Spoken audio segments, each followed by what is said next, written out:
Welcome to Golf Smarter Mulligans number 64. Here's your host, Fred Green. Welcome and thank you for downloading another episode of the Golf Smarter podcast. Our guest today came to us because of a request from a listener. As I've mentioned many times in the past, if you've worked with or have discovered an instructor that you found really communicates well, the concepts that have helped you, or that you want more from, then we ask you to click on the Hey Fred button at golfsmarter.com because I'll respond. Chad Gibbs is a PGA professional and Golf Smarter listener who wrote in to say that one of the best instructors that he's ever worked with and taken lessons from is Joe Plecker, who is currently the head instructor of the Baltimore Country Club. I like to treat Golf Smarter as a public course, so you've probably noticed that I don't usually cover private courses, but today we'll make an exception for an exceptional instructor. Welcome to Golf Smarter, Joe. Hi, Fred. How are you, buddy? Great, thanks. How are you? I'm doing fine, thank you. It's real interesting. You work at a country club. You teach at a country club. And I'm sure that you've also taught at public courses as well?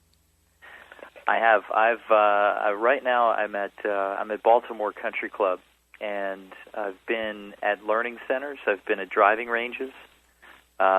My father and I actually we opened a driving range north of Baltimore. We started it from construction all the way through to giving lessons on the range, and I've been a little bit of everywhere. I think big clubs, small clubs, and right now I'm at a pretty big private club. Is getting to a private club, is that a goal for instructors at your level? It really depends. I think that a good coach, a good teacher, can teach anywhere and be very successful. I just happened to come back to Baltimore as my hometown, and a lot of Baltimore natives will tell you that that's not unique. There's a certain draw that tends to bring us all back here, and I just love Baltimore, and it's Baltimore Country Club is the greatest club in Baltimore, and when I had the opportunity to come back here, I jumped at it.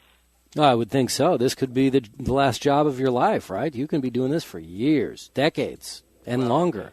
I'd better keep working out then if I'm going to stay on that lesson tee that many hours. So, no, you mentioned a good teacher can teach anywhere.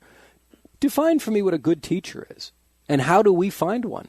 Oh boy, I've met so many, and I think a good teacher has certain qualities, and one of them is that they're able to adapt to their student on many levels. And by that I mean they can read them physically, you can read them mentally, you can read them emotionally, if they're in a state of turmoil or they're nervous about getting their game together. And you can also really read people. A great teacher can really adapt to a player's goals. And I think that as good teachers, we really have to assess a person on all those levels when you first meet them. And a great teacher can teach anywhere.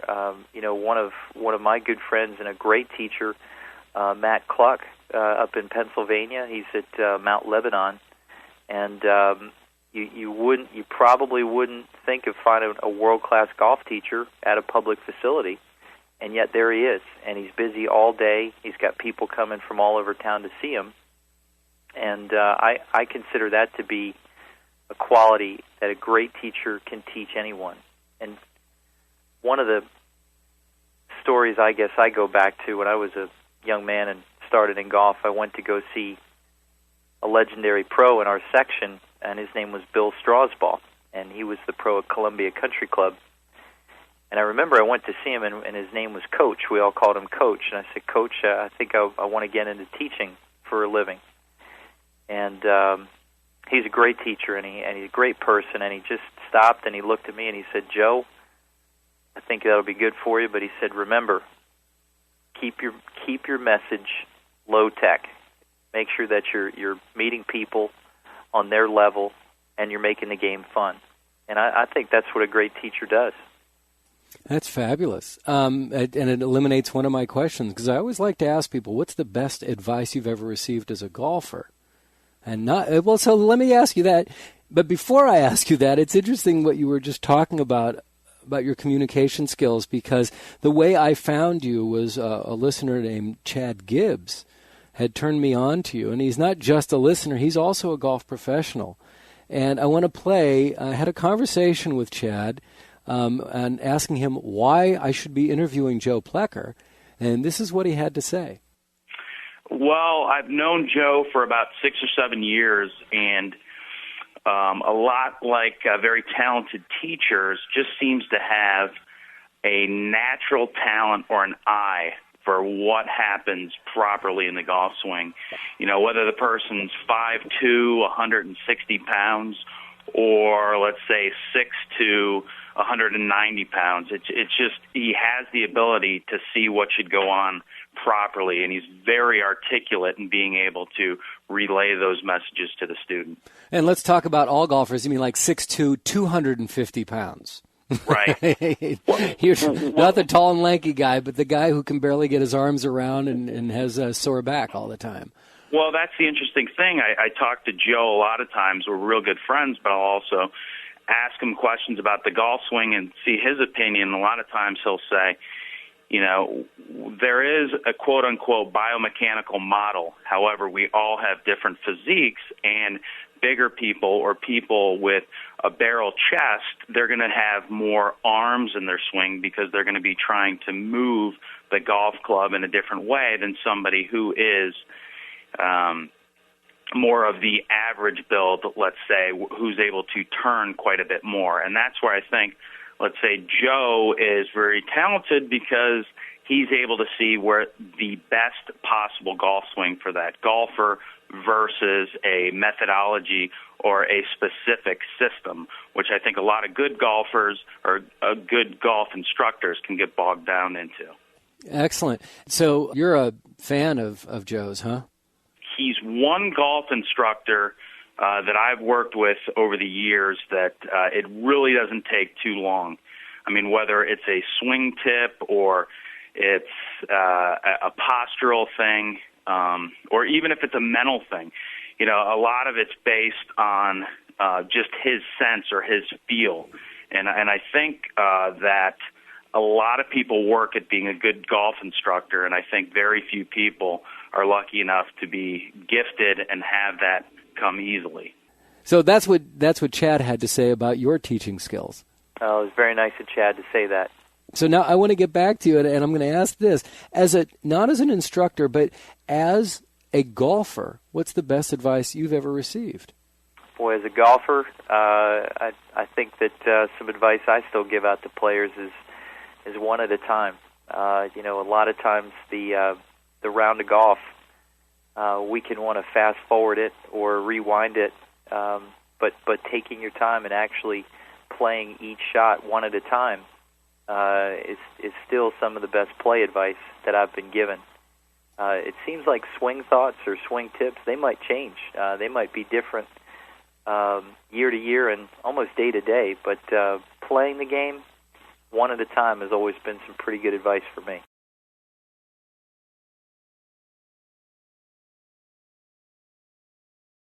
Let's talk about strategy and course management, especially from an instructor side. It seems like a lot of instructors will focus on swing mechanics and swing thoughts. And yet, when you get onto a golf course, there's so much more than that. How is it that we can take the pressure of par off of us through course management? Well, again, course management for players is to take their games on a golf course and plot their strategy around the course. Now, we can have a pregame course management. We could sit back and think through each hole. This is the club I'd hit, where I'd position the ball, and that might be your optimal round. And how many times has that happened for you, Fred? I mean, that you've actually hit every shot the way you planned it out? It's, I don't even have to think hard about that. That's never happened. And for a lot of golfers, it doesn't. So what you've got to do is approach the golf course with your best plan, but prepared for anything. And you've got to be prepared to hit golf shots and to let you know what I do a lot with my players is I do work on mechanics, but everything that I do with the player is based around learning a golf skill. It's based around hitting a shot to a target a certain way, a certain shape or trajectory, or even the ground reaction that we want to see from the ball. So the time spent practicing is practicing a golf skill that could then be put into a player's course management. Are some teachers spending too much time teaching a swing and not focusing on playing golf? And is there a difference between swing mechanics and playing golf? Well, there are some teachers, and I've seen teachers who do focus very heavily on mechanics, and they're taking a lot of energy from the student to make them focus on something that might not be that great of a correlation to their game improvement. And I see it often, and I see players that might overuse a certain swing theory or maybe something that works for the professional. Sometimes the teacher is going to tell the student how they hit a golf ball or what they do, and that's not taking into account what your student can do.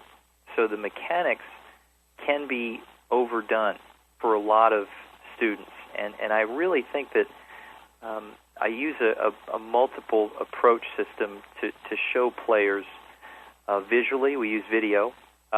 We use different equipment like a K-vest, which is great feedback on torso and hip movement. We also use a force plate, which is a pressure-sensitive floor to stand on. It gives you feedback of where your center of gravity moves. We have a Putt Lab System, which is an ultrasound putt feedback device that's phenomenal for telling us what your putter does in your stroke. And all of those are tools. All of those are tools that I use to communicate to a student what we're doing now and what we'd like to do better. And once we've communicated that, we're going to go coach. We're going to go practice a golf skill. We're going to go work on the game. We're going to take time away from trying to do something perfect on a machine, but we're going to use the machine for feedback when we've improved, and we can show a difference between the 2 points. I definitely am not a fan of putting a player in front of a video screen after every swing that they make, putting them up against Tiger Woods' golf swing, because I haven't met anybody that is like Tiger Woods yet. I like to use my library of players when they're playing well. I ask players to come in and hit golf balls for me just for the simple fact I don't want to say anything or change their swing. I just want to see them hit balls and capture it on video, so now when they're not, we can come back and put them up against when they were hitting it better. So we have a personal library for that student, and it's more relevant. And if they don't, I can usually find, I've got thousands of golf swings, I can usually find a player that might fit the physical and range of motion and strength criteria that person has. I think, again, that's where a lot of students could really assess their coach, assess that the person that they're playing golf with, and ask them, when do you take players on the golf course? When, after how many lessons do you take anyone on the golf course?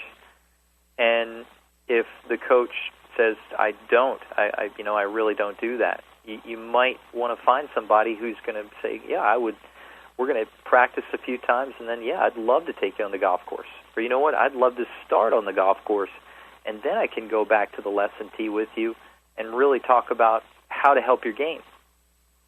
So the old method of coaches who actually played with their students is one of the best, I think. And in our era, we tend to think of lessons as seeing a swing guru in a corner of the range in a perfectly level spot where, we've got a lot of technology on us and we're there, and then we leave that and we go out on the golf course and say, oh my gosh, what just happened? How do I do this on the golf course?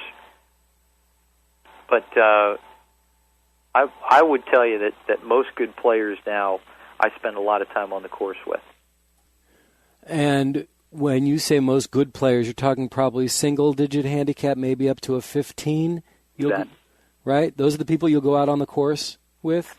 I love to do that because, we'll talk about a part of their round that they want to get improve, or maybe it's a shot on the golf course or a hole that really gives them a tough time. But that doesn't mean that I won't take a high handicap player out there, or a player that really has the same issues, maybe with a certain shot or a hole, or really just never had the experience of having a professional watch them play. I know that I was able to lower my handicap, I would say significantly. I mean, I felt like I made a lot of progress when I started employing better course management and better mental skills and, keeping my cool, staying, as you said earlier, play them one shot at a time, not get caught up in trying to change things and adjust things throughout a round. Is it possible to lower your handicap with strategy and course management? If you knew what the ball flight would be each time you swung at the golf ball, I think you could manage your game very well. And let's say that you would have you hook the golf ball off the tee and you slice your irons. Well, if I knew to aim down the right side and then aim at the left on the way down with the irons, I think I could manage the game around okay. And you could benefit a lot from looking at good players, watching them where they tee up on par threes. Matter of fact, what side of the tee box they use, depending on the ball flight they have. The position that they put the ball to the hole. We have our course, our Baltimore Country Club, has two courses, one of which is designed by A.W. Tillinghast, and one of the classic features about a Tillinghast golf club is that you would never want to get the ball behind the hole. You never want to be long. And that's because the greens are sloped so severely from back to front. Well, a lot of high handicap players look at the flag and think about hitting every shot right to the hole, whereas many good players at the course would know the target gets smaller the farther back the pin gets, and boy, I'd much rather have a 20-foot uphill putt than a 5-foot downhill putt. So they can learn a lot from looking at a good golfer. And, many high handicappers, I think, should take the chance to play with better players and learn how they manage their games on the course and just apply the same concepts to their game. And what can you do? I mean, when you talk about knowing your ball flight, you never know. Once the ball leaves the club head, you really never know what's going to happen. And you see that with Phil Mickelson and with Tiger. They hit the ball, and sometimes it just doesn't go where they want it to go. Right. But if you have a good sense of how far you hit each club, if you are at 125 out or you're at 145 out, and you know which club you're going to be comfortable with, is that really more what you're talking about? Or are you really talking about specific ball flight and ball pattern? Well, I would tell you most players really need to know their yardages, and I'd tell you that, Fred, is that a lot of golfers that I do take on the golf course and will be in a shot situation, they're not certain how far each club goes in the bag. And I would tell you that the practice range is a great place for that. Find an accurate range where you could get your distances for your irons down, your scoring shots that would hit the green. That's a great start. And as you're doing that, you might see a ball flight pattern. You might see a left-right, right-left, high or low ball flight pattern. And that'll really help you decide your target lines and your club selections, too.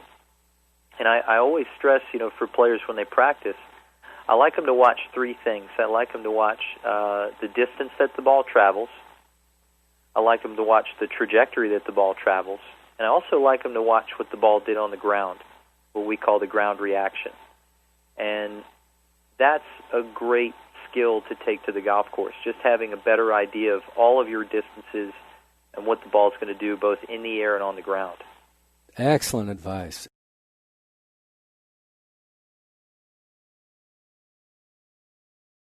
What can you do, because once somebody starts playing golf regularly and they don't take lessons regularly, and they come to you and they want advice. I bet you they come to you most of the time and go, I want to be more consistent. I want to be more consistent with a specific club too.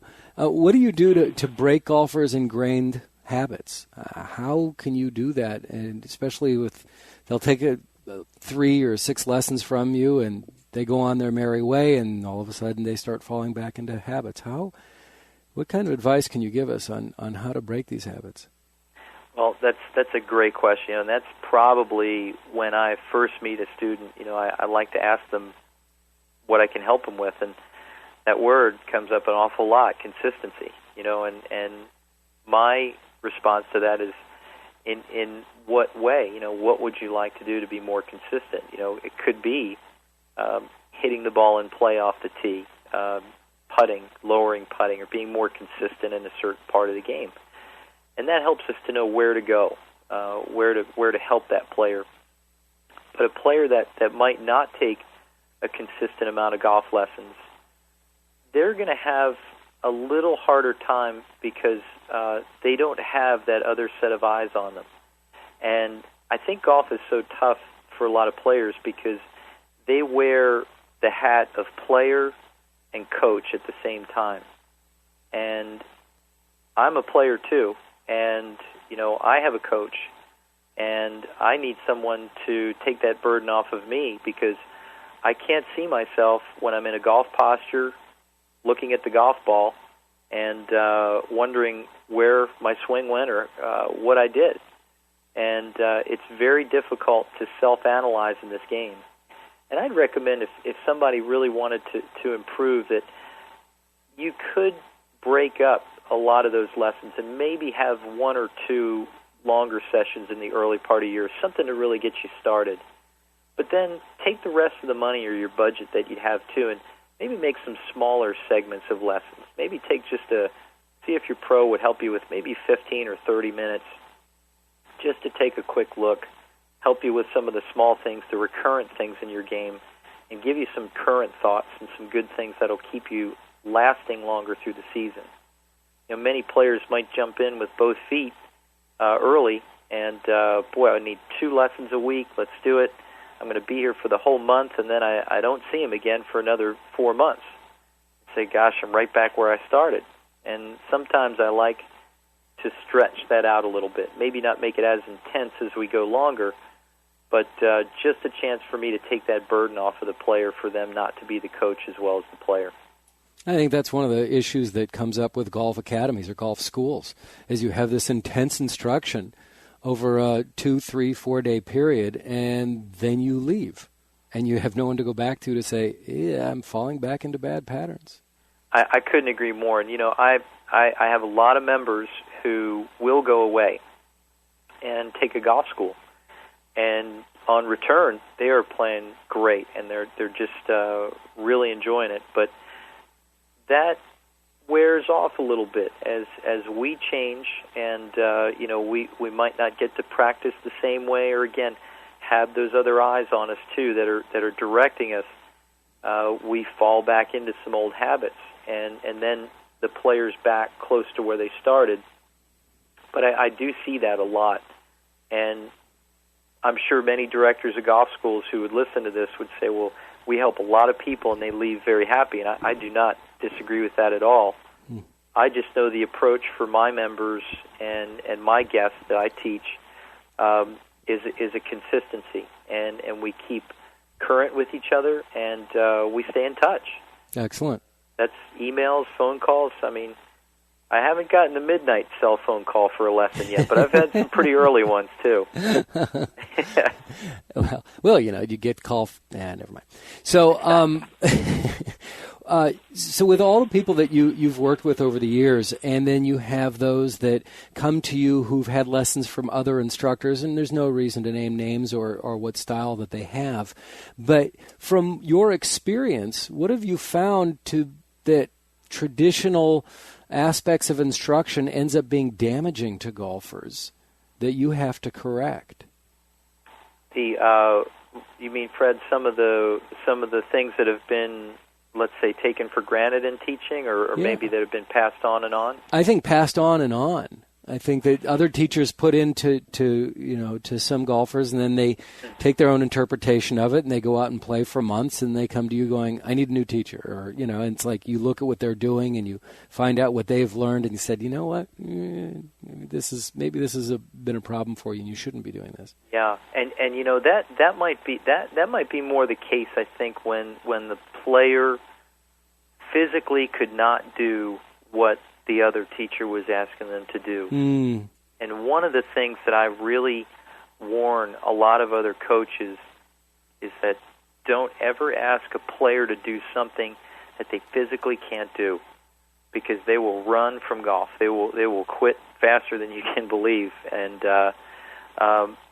examples are players that might not have a lot of upper body or torso rotation because of a back injury or maybe some fused vertebrae, and we have to teach them a very different move or how to create speed with their arms and hands, and that player won't be able to, let's say, stack and tilt. So they would be kicked out of that golf school, or they would say, "Boy, that doesn't work," and they could try as hard as they want, but might not help them. And then take other players, that might have a knee or a hip replacement. Maybe a player that's just weak, doesn't have much strength. And we've got to look at everybody differently. And I think coaches and players get in trouble when they start to adhere to a method. In other words, we have steps that we follow with every player no matter what. I have never found that to be true. I've had to look at every player as an individual. I've had to look at every player as a unique case.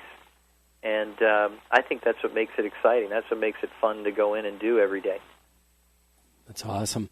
What is it that you can do to, and I'm sure that you have to deal with this, to calm down, to quell the expectations in regards to a player's improvement? I'm sure that they expect that after a couple lessons that all of a sudden they're going to be going from barely breaking to 100 to shooting in the high 80s. How do you keep them from calming down or from getting too excited? Well, I'll tell you, it's sometimes it's a lot of fun. I have had players who, in a really short amount of time, have just exploded. They've excelled beyond their wildest dreams, and I love that. I really try to create some enthusiasm and fun. And boy, when a player does it, I'm as happy as they are. There's a number of things too when sometimes a player might go the other way. Maybe they're so down, Fred, that I see this a lot, where maybe the golfer's not getting what they put into it. Maybe they're putting in a lot of work, and they're not getting it out as fast as they want to. And that's the player that we've got to follow a little bit. Keep their expectations in front of them one at a time. I would never discourage a player who had some rapid success. If hey, let's keep pushing this, let's keep going, and see how far we can go with this. But the players that I try to really help are the players that need some encouragement. They need to be shown the increments or steps or small steps in success, and maybe they've been a little down, and I've got to bring them up. So I think that's part of coaching too. I think you got to meet those players on there's that emotional level again. Is to make sure that they're getting better in golf through every way. Physically, mentally, emotionally, and they're enjoying the game a lot more. Awesome. Thank you so much. Your insights are incredibly valuable, and I'm sure a lot of people would love to work with you. So do you have anything as far as a website, a DVD, a book you want to promote?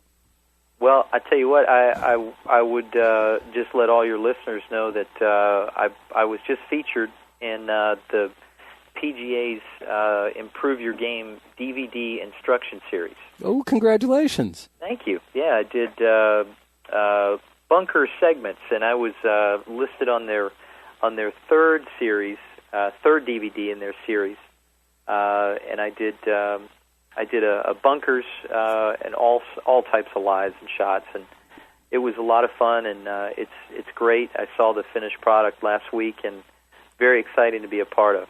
And is it available yet? It is. As a matter of fact, it just came out, and if anyone would like it, they could go on to PGA.com, and when they click on the link to instruction, you'll see another link for the DVD instruction series. There you go. Congratulations. That's quite an honor.